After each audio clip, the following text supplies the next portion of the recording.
MPPSC 2022 mains का paper first just अभी complete हुआ है। पेपर फर्स्ट के पार्ट बी में ज्योग्राफी का पोर्शन आता है। जब मैंने ज्योग्राफी के पोर्शन के क्वेश्चंस को देखा तो प्रश्न देखते ही मुझे ये आश्वासन हो गया था कि एमपीपीएससी मेंस में जितने भी बच्चे अपीयर हुए हैं उनमें से किसी भी बच्चे का ज्योग्राफी वाला पोर्शन का पेपर नहीं बिगड़ा होगा। फिर वो चाहे किसी भी कोचिंग से पढ़े हों, किसी भी टीचर से पढ़े हों या किसी भी नोट से पढ़े हों, क्योंकि पेपर का लेवल ही इतना सरल था। मैं मॉडरेट भी नहीं बोलूंगा कि पीएससी ने ज्योग्राफी का पोर्शन मॉडरेट भी रखा हो। और पीएससी को ये सोचना चाहिए कि ज्योग्राफी का इतना विशाल सिलेबस है, क्यों हम वो कैसेट की तरह दोहरा रहे हैं सिलेबस को और क्वेश्चंस को। क्वेश्चनों की पुनरावृत्ति हो रही है, चाहे फिर वो भोपाल गैस त्रासदी हो, चाहे वो मालवा के भौगोलिक विशेषता हो, चाहे वो चंबल में अपरदन हो रहा हो। अगर इसी प्रकार से प्रश्नों की पुनरावृत्ति हुई तो फिर ये सिलेबस जो आप लोगों ने हमें दिया है इसका हम क्या करेंगे। कम से कम सिलेबस का वेटेज तो रखो। जो प्रश्न एक बार आ चुका है फिर हम उसी को अगर बार बार पढ़कर जाएं तो फिर टीचर का क्या महत्व रह गया, सिलेबस का क्या महत्व रह गया।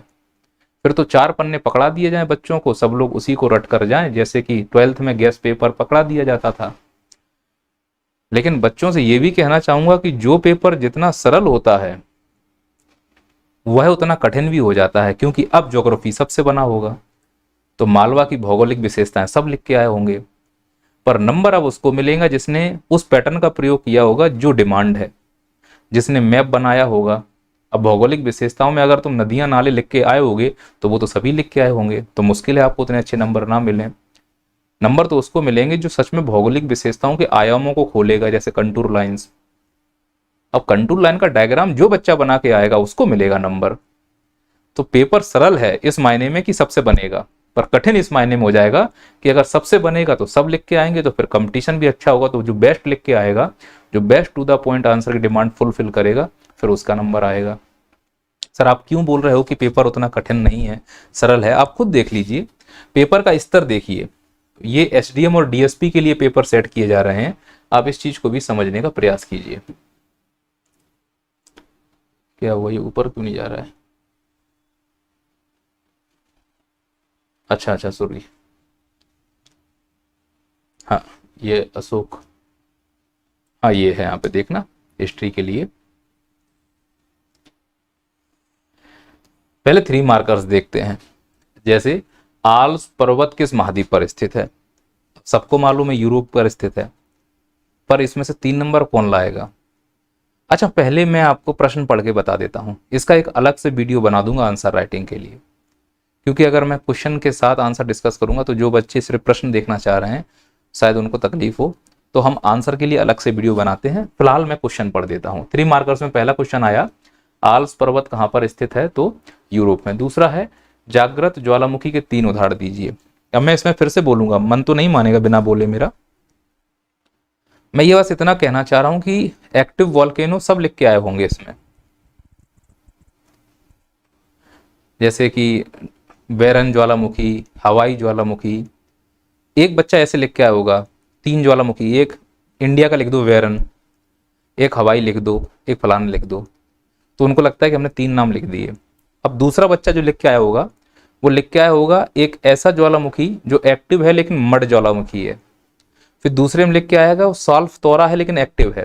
वो तीसरा लिख के आएगा राख यानी कंपोजिट है लेकिन एक्टिव है। वो 3 अलग अलग कैटेगरी के लिख के आएगा, एक्टिव के नाम लिख के आएगा, तब उसको 3 नंबर मिलेंगे। अब कंपटीशन यहां पर हो गया है।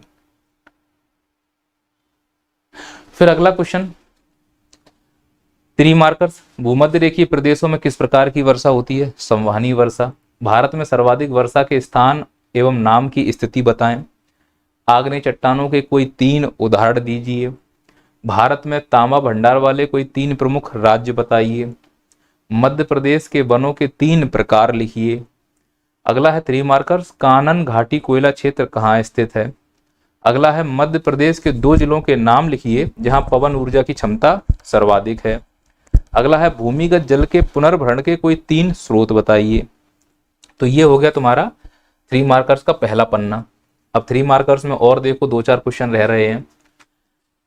मैंने ये भी कहा है कि जब भी आप तैयारी करें प्रीवियस ईयर क्वेश्चंस को देखें, क्योंकि रिपीटेशन तो प्रीवियस ईयर क्वेश्चंस का ही कर रहे हैं वो। और ये भी कहा है कि सिलेबस में जो टू द पॉइंट बातें लिखी हुई हैं केवल उन्हीं पर फोकस करें। जैसे उसने यहाँ पूछा है कि बताओ एनडीएमए क्या है। अब NDMA national disaster management authority है, और जब आप आपदा प्रबंधन का सिलेबस देखोगे तो पहला ही शब्द लिखा है आपदा प्रबंधन। तो जो पहली शुरुआत होती है पहले उनको कंप्लीट कर लो। अब एनडीएमए क्या है, इसको लिखने का तरीका वो है कि ये जो अथॉरिटी है यह अधिनियम से आई होगी, और जिस बच्चे ने अधिनियम की धारा की व्याख्या की होगी उस बच्चे को नंबर मिलेंगे। अब धारा किस किस को याद होगी ये तो समय बताएगा। फिर यहाँ पे लिखा है आपदा के समय संचार के वैकल्पिक साधन। अच्छा, जो मैंने आपसे बात की थी आपदा प्रबंधन के टॉपिक पढ़ाए थे, आपको बताया था ना, 3 महीने रिवीजन आपदा प्रबंधन में कराए थे और 3 महीने रिमोट सेंसिंग में कराए थे, और उसमें मैंने स्पष्ट कहा था कि वैकल्पिक संचार जरूर पढ़ के जाना। फिर सुदूर संवेदन कितने प्रकार के प्लेटफॉर्म होते हैं। अब अगला है ये 3 मार्कर चल रहे हैं।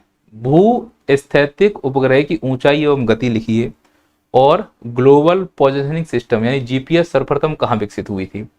तो मैंने कहा था कि इतिहास जरूर पढ़ के जाना, वो जरूर पूछेगा सर्वप्रथम कहाँ हुई थी, कब हुई थी, इस प्रकार के प्रश्न वो पूछेगा। तो जब ये क्वेश्चन आपको 3 मार्कर्स में देखिए तो मैं ये गारंटी से बोल रहा हूं कि 15 के 15 3 मार्कर सब बच्चे मध्य प्रदेश पीएससी में जो भी बच्चे मेंस में बैठे हैं सब अटेम्प्ट करके आए होंगे, एक भी बच्चे का प्रश्न नहीं छूटा होगा। 3 मार्कर्स इतने सस्ते लेवल के बनाए हैं। अब आते हैं 5 मार्कर्स की तरफ। 5 मार्कर्स तो और ही ज्यादा हल्के हैं। जैसे तिब्बत के पठार पर लघु टिप्पणी कीजिए, फिर है भूकंपीय तरंगों के प्रकार लिखिए, मध्य प्रदेश के चंबल क्षेत्र में मृदा अपरदन की समस्याओं पर एक लघु टिप्पणी कीजिए, कैसे अपनालिका अपरदन हो रहा है, कैसे स्प्लैश हो रहा है। नंबर उसको मिलेगा जो स्प्लैश से लेकर सीट, गली और अवनालिका और रेवाइन तक जाएगा। और उसने कहा था कि समस्या बतानी है, अपरदन की जो समस्या हो रही, तो इसकी आंसर की बॉडी समस्या पे है, कितने बच्चे इसको पकड़ पाए होंगे वो समय बताएगा। चंबल नदी नहीं लिख के आना था इसमें।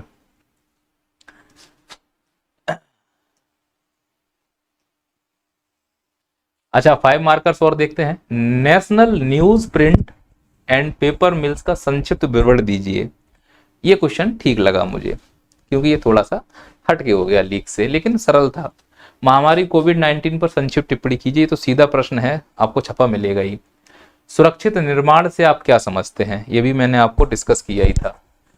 सुदूर संवेदन में विद्युत चुंबकीय विकिरण का महत्व समझाइए, और जीआईएस में कंप्यूटर के महत्व को बताइए। मैंने कहा था कि वो तुमसे मीडिया का महत्व यानी भूमिका पूछ सकता है, मीडिया की, कंप्यूटर की भूमिका पूछ सकता है, सूचना की भूमिका पूछ सकता है। इस प्रकार के प्रश्नों को तैयार रखना। अब आते हैं 11 मार्कर्स पर। पहला क्वेश्चन है ज्वालामुखी क्या है, विश्व में ज्वालामुखी का वितरण कीजिए। ये क्वेश्चन सीधा है, इसमें कोई दो राय नहीं है।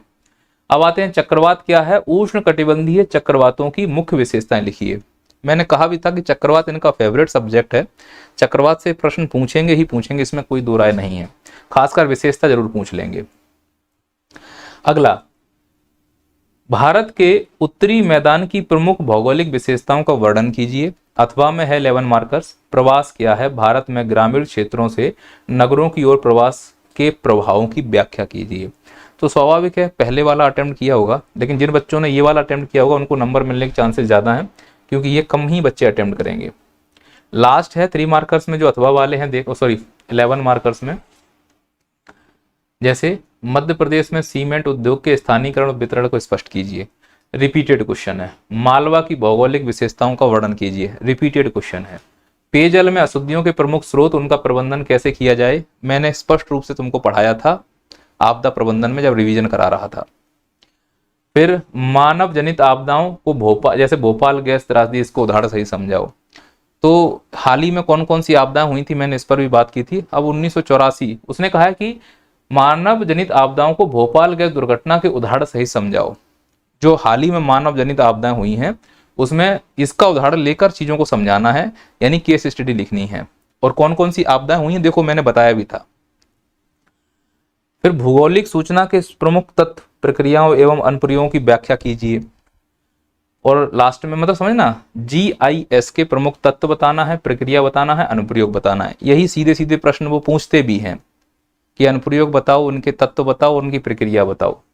या फिर जीपीएस के उपयोग बताओ, लाभ बताओ और सीमाएं बताओ, जैसा कि मैंने आपको बताया था।